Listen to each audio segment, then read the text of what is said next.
So with Star Wars Squadrons telling the story of the galaxy after the Battle of Endor, I figured now would be a good time for a spoiler-free refresher on exactly what happened between the Battle of Endor and the end of the war at the Battle of Jakku. I'm Colin, and this is Sci-Fi Deep Dive. Remember, if you enjoyed this video, to head down below and hit that subscribe button.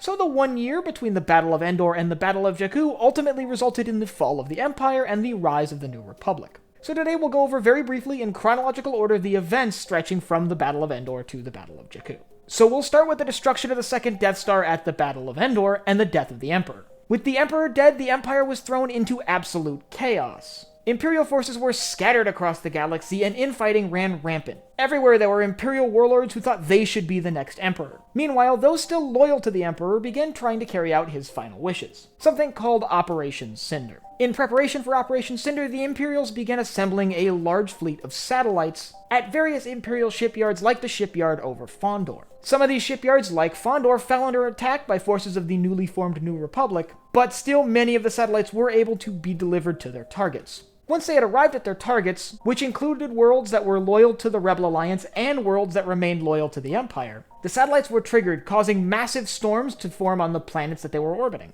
These storms caused vast amounts of destruction and killed both Imperial loyalists and Rebel sympathizers alike. This action turned many people who were loyal to the Empire staunchly against it. Seeing the Empire attack its own population kind of made them think twice about the side of the war that they were on. Meanwhile, the New Republic was going around attempting to prevent the use of these satellites. When the Empire attempted to deploy these satellites on Naboo, for example, they were met with stiff resistance that would ultimately drive them off. The New Republic would spend much of the rest of the war attempting to prevent the Empire from getting back on its feet. This included attacking Imperial shipyards and fuel facilities. They also attacked many Imperial factories that were turning out ground vehicles for the Empire. One of the largest factories that fell under an attack were the Imperial factories on Sullust. They also attacked many of the facilities that could be used for constructing or repairing Imperial-class Star Destroyers, most notably the shipyards over Kuat. Losing battle after battle, the Empire became increasingly desperate. Imperial warlords attempting to hold on to control in their sectors would do things like close their sectors off entirely from the rest of the galaxy. One of the most famous examples of this was the Iron Blockade, where the Bespin system was completely severed from the rest of the galaxy.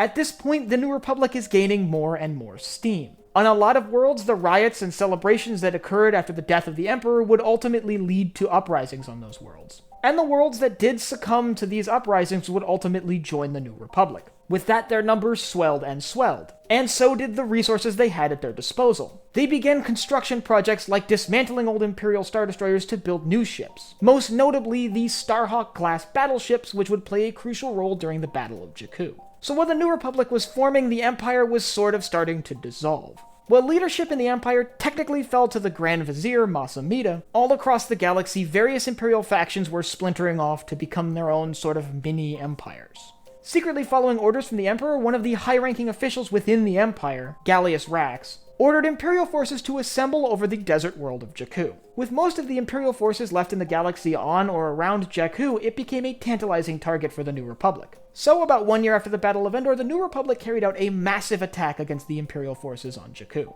While at first they had trouble breaking the Imperial blockade over the planet, their forces were ultimately eventually able to breach the blockade and land on the world. Fighting on the desert planet was fierce and lasted for months. But ultimately, the Imperial forces defending the planet were defeated. With much of the Imperial military wiped out during the battle, the closest thing to an emperor the Empire had, Mas Amedda, was forced to sign the Galactic Concordance.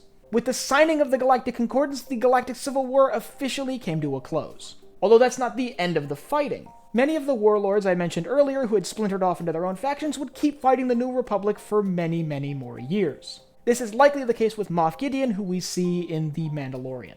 Also, a few members of the Imperial military who were deemed loyal enough to the Emperor were sent off into the unknown regions. They would ultimately found the First Order and become a problem for the New Republic 30 years down the line. Now, there are lots of details and stories from these battles that would be really nice to share, but ultimately I just wanted to get a quick synopsis out for those of you who are coming into Star Wars Squadrons and wanted a little bit of background to the story. If you want to learn more about the Galactic Civil War itself, I'll leave a link up here to a playlist of videos I have on the war. And I want you to let me know down below in the comments what you think about the fall of the Empire. Was it too fast? Was it too dramatic? Or does it make logical sense? And lastly, if you enjoyed this video, head down below, hit the like button, the subscribe button, and the bell icon so you get notified when I upload new videos. So for Sci-Fi Deep Dive, I'm Colin, and I will see you next time.